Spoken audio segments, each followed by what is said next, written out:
Civil wars are terrible, worse than ordinary wars in some respects. In Ireland it was no different, as people who had been on the same side fighting the British now found themselves on different sides. Too often people knew very well those on the other side. After all, they were often former comrades in arms, friends, neighbours, or even relatives. I know this from personal experience. My grandfather and his sister, both veterans of the War of Independence, ended up on opposite sides in the Civil War. The Irish Civil War reached its nadir in Kerry, notably in the horrific murders in Ballyseedy, Countess Bridge and Bahaghs in March 1923.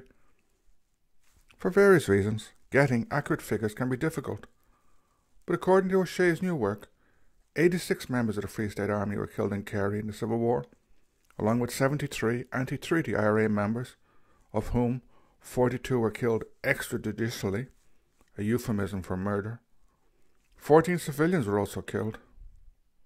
In total, the war left approximately 173 dead in the county. Added to these were those who were wounded, bereaved, or left psychologically scarred by something they saw or were subjected to. As might be imagined, there is no simple explanation for the bitterness of the war in Kerry. Rather, it arose out of a combination of reasons.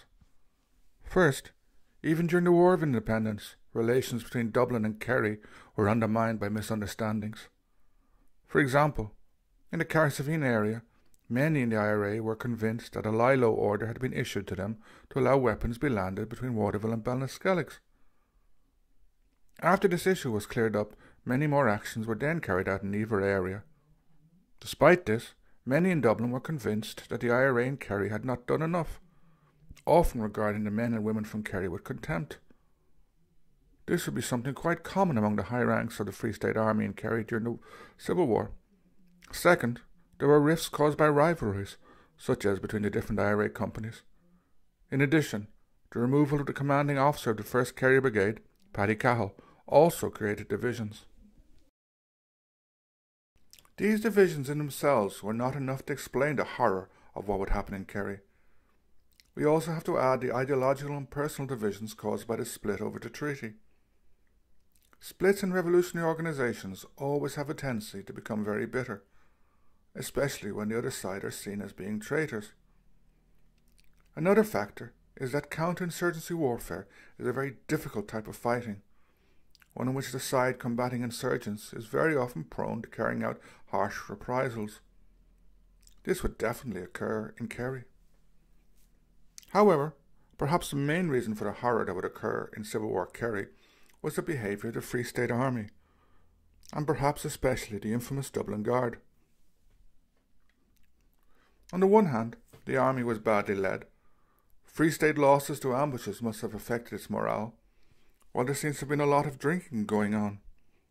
Moreover, the army leadership in Kerry, notably General Paddy Daly, or O'Daly, commander in Kerry for much of the Civil War, and David Nelligan, Chief Intelligence Officer, bear responsibility for the brutalities that occurred.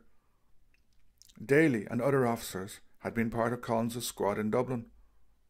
I always wonder whether this had traumatised them to some extent.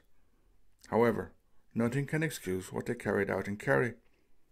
It's interesting to quote Gavin Foster here, discussing Daly's reputed quote that no one asked him to take his kid gloves to Kerry. Foster states that Daly had, quote, an array of ugly tactics, including torture during interrogations, routine abuse of prisoners, and a pattern of extrajudicial murders in the field that contributed to what can only be described as a reign of terror in Kerry in early 1923, end quote. Before going to the Civil War, it is worth stepping back to the War of Independence. While Daly and other Free State officers are said to have sneered at the role Kerry played in this, the county played an active role in the conflict. For example, while Dan Breen's ambush at Solohead Beg in Tipperary is commonly regarded as the beginning of the War of Independence, Tom McElstrom actually raided Gortalia RSC station in 1918. Perhaps because his raid failed and he lost 2 men, the Solohead Beg ambush has better established itself in the often very faulty collective memory.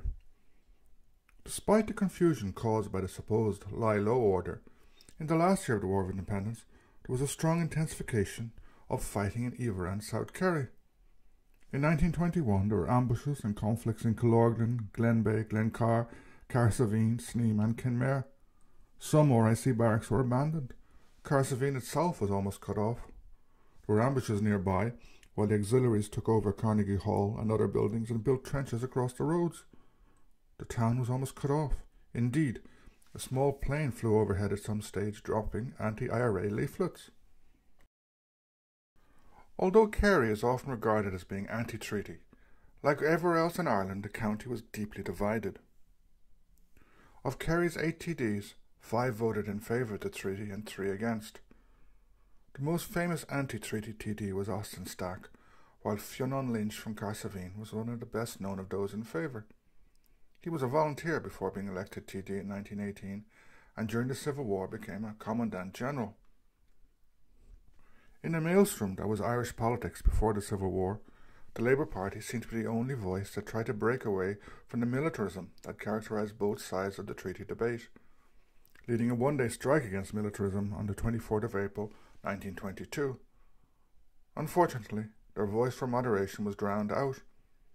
In June 1922, the Civil War broke out.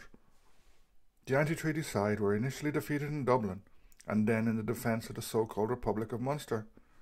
Free State forces outflanked the anti-treaty forces in Kerry, landing in Fenit and Tarbert, leading to the capture of Tralee and other towns in North Kerry. Shortly afterwards, this maritime strategy was repeated with further landings in Renard near Cahersiveen and Kenmare. However, in a major success, anti-treaty forces recaptured Kenmare in September. They attempted to follow this up with an attack on Killorglin, but were driven off with losses on both sides. Also around this time, August-September 1922, some of the first atrocities in the county were committed on both sides. In North Kerry, captured IRA men were murdered or killed in custody, while in Kenmare, 2 Free State officers, Tom and John O'Connor Scarteen, were murdered in their home in an assassination which even shocked some on the anti-treaty side. Despite the rapid military success of the Free State side, the Civil War in Kerry was far from over. Anti-treaty forces were driven out of the towns and had to resort to guerrilla tactics. Due to the nature of much of the Kerry countryside, they proved successful at this, using mines to great effect. For example, in September 1922, a Free State convoy was ambushed in Iveragh outside Cahersiveen, with 2 soldiers being killed. This already complicated situation was made rapidly worse in January 1923, when Paddy Daly was made the Free State commander in Kerry. Over the next few months he would preside over a large number of what Foster calls, quote, summary field executions and other extrajudicial murders, end quote. Around 50 anti-treaty IRA men were killed over the following months. 17 of these were in the infamous atrocities of Ballyseedy, Countess Bridge and Bahaghs in March 1923. March 1923 was a bloody month all over Kerry. At the beginning of the month there was fighting in Garran near Kells, with both sides taking casualties. Republican fighters attacked Cahersiveen the same day but were driven off. The following day, in Knocknagoshel at the other end of Kerry, 5 Free State soldiers were killed by a booby-trap mine, having apparently been lured into a trap. 3 of these were officers, 2 of whom were friends and ex-IRA comrades of Daly. The reprisal for this would be deadly. Daly declared that from then on IRA prisoners would clear mines.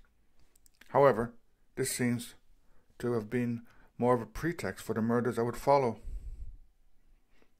On the 7th of March in Ballyseedy near Tralee, 9 Republican prisoners were tied to a mine barricade which was then exploded.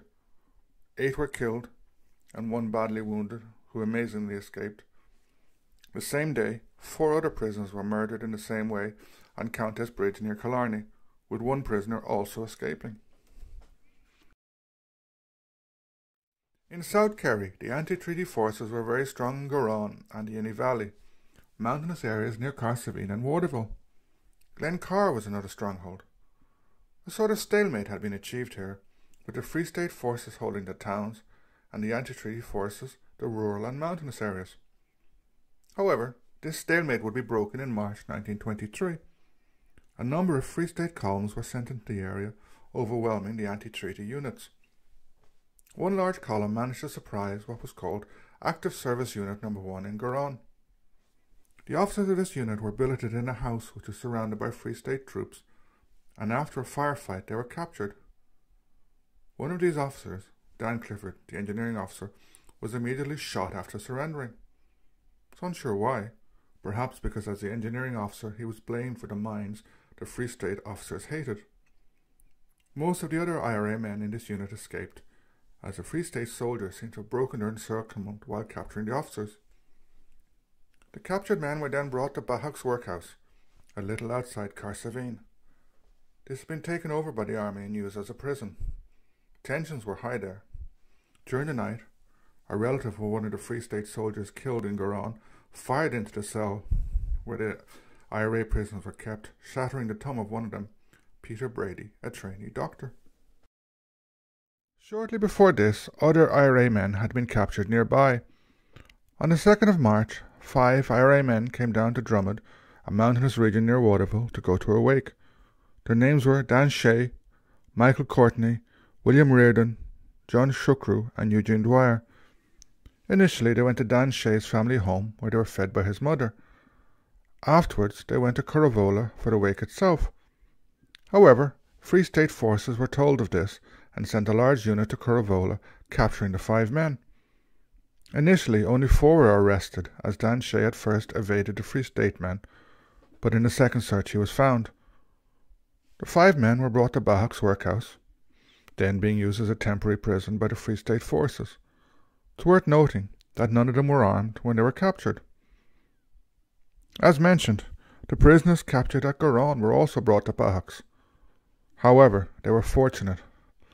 As they were senior officers, it was decided to send them to Killarney. On 11th of March, a column of Free State troops left Bahaghs with these men to meet another column coming from Killarney. The 2 columns met in Mountain Stage, with the Killarney column having murdered Frank Grady in Glenbeigh along the way. Things now get more gruesome. On the 11th of March, the so-called Visiting Committee arrived in Cahersiveen by sea. This was a group acting under the orders of David Nelligan. It was led by Commandant J.J. Delaney and Lieutenant Kavanagh. In the early hours of the morning on 12th of March, this sinister group arrived at Bahaghs, supposedly to carry out an inspection, saying that they were doing it at that time because they had to return to their ship by 5 a.m. However, they were not carrying out any inspection. Instead, they were about to commit one further atrocity in this horrific month. It's very likely that they wanted to get the Garonne men, but having missed them, they took the 5 prisoners who had been captured in Curravola. The prisoners and their guards in the workhouse seemed to have presumed they were being brought to Tralee. Around 3 a.m. they left Bahaghs in a truck. However, a little over a kilometre away from the workhouse, the convoy came to a halt near to where the monument is now located. The 5 prisoners were taken out of the truck and shot in the legs. It seems that this was to stop any of them from escaping. They were then tied together and strapped to a landmine. Next, when the Free State soldiers were at a safe distance, the mine was detonated, killing all 5 of the prisoners. Afterwards, the remains of the men were put in coffins and brought to the New Market building in Cahersiveen. Due to a church writ denying funerary rights to the anti-treaty forces, they were not permitted into the church. Initially, the men's bodies were denied to their families, but after the intervention of a local priest, and with the visiting committee having left, they were turned over to the families for burial. They were eventually buried at Keelavarnogue Cemetary in Cahersiveen, where a large cross now commemorates them and other Republicans killed in the Civil War or afterwards. Almost immediately a cover-up started. Indeed, the same story was used for Ballyseedy and Bahaghs. Those killed had been clearing a mine. The army carried out an inquiry into the killings in Kerry, but as this was led by General Daly, it was an obvious whitewash. Indeed, in the Dáil, the leader of the Labour Party, Thomas Johnson, whose role in trying to protect human and political rights in Ireland during the Civil War has been too often overlooked, clashed with General Mulcahy, Minister of Defence. Johnson stated that in Kerry people were saying that, quote, There has been a great deal of cruelty and a great deal of terrorism applied to prisoners in the charge of the military in that county, and my information is that the effect of these acts of cruelty to prisoners and the effect of these particular incidents which are dealt with has been to alienate to a very great extent indeed the people of that district and of that county who had been won over to friendship with the army and the state." End quote. He stressed that his information came from friends of the Free State and the army, and indeed from within the army itself.